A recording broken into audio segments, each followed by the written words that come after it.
This podcast features first-hand accounts directly from the storytellers themselves. I, Mila, will be your guide, faithfully sharing their authentic narratives with you. My father was falsely accused by Shabiha of engaging in terrorist activities. This fabricated report was a ploy to seize his taxi. Dima is a woman from Damascus, now forcibly displaced to northern Syria. Her father's arrest resulted from a fabricated report, falsely accusing him of connections with armed individuals. Due to her father's absence, she encountered challenges in formalizing her marriage within the official departments of the state. My name is Dima Ahmed al-Hassan, originally from Damascus, but was forcibly displaced to northern Syria 8 years ago. On September 12, 2012, my father was falsely accused by Shabiha of engaging in terrorist activities. This fabricated report was a ploy to seize his taxi, our family's main source of income.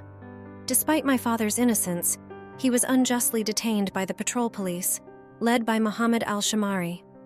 A taxi driver by profession, my father was completely innocent. The Shabiha, in control of the area, not only took the taxi but also seized our home, escalating our struggles. After my father's arrest and mysterious disappearance, challenges piled up. The absence of a legal guardian hindered the validation of my marriage in court, causing complications. My sister faced similar issues, and settling our inheritance became impossible without knowledge of my father's fate. Obtaining passports without a legal guardian proved to be another hurdle. However, the most devastating blow came with the confiscation of my father's taxi. Losing our only income source left us in financial distress. The taxi supported our household and funded the education of 3 university-bound daughters and a high school student son. Not only did they take the taxi, but they also seized our home, claiming my father had lost his civil and military rights. Left without income and shelter, we were forced to abandon our studies and work to meet basic needs and cover educational expenses. This, undeniably, became our most pressing challenge.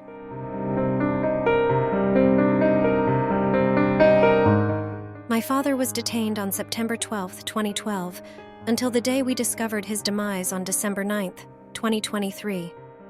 On that occasion, authorities contacted my mother, conveying the news that her husband had succumbed to tuberculosis. She was instructed to proceed to Al-Muwassat Hospital to claim his body, but a daunting condition was attached. She needed to sign certain documents at Adra prison before the release. Respecting the directive, my mother went to the prison, where she signed papers affirming my father's death from tuberculosis. However, the shocking revelation occurred when she received my father's remains from the hospital. Visible burns marked his body. With 23 years of nursing experience, my mother could not dismiss the evident signs. It became apparent that my father had been subjected to electrocution, evidenced by significant burns on his back. This marked the grim reality of his execution.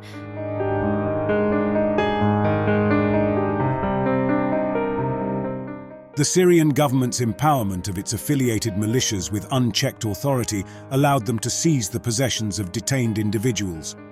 Those who dared to oppose the government faced collective imprisonment, imposing economic hardships on families. Dima and her sisters were among those affected, experiencing the deprivation of education. Additionally, legislative requirements mandating a guardian's presence during a girl's marriage registration exacerbated these difficulties, introducing new challenges to subsequent family generations. That was Dima's story from the podcast This Is My Story, produced by the Caesar Families Association.